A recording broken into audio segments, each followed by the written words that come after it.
optimize this for mobile. So switch into mobile view and see if our website would still work all right if it's in the mobile version. And as you can see here, some is not that good right here. So others are pretty good right here, especially this one. And this one right here, this button is, this needs to be expanded right here. So I'm just gonna expand this.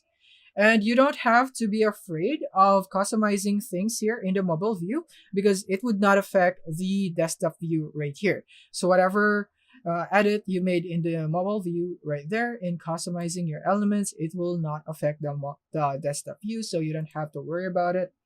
And then right there, so I can just edit this. And now this logo, I would want to put it here, there. And actually this one right here, that's it. So I think that's good. And yeah, that's it. And everything is good, just like that. So now we can go back into the desktop view now that we've made sure that the mobile view works all right. So you can do that for the other pages as well here in your website.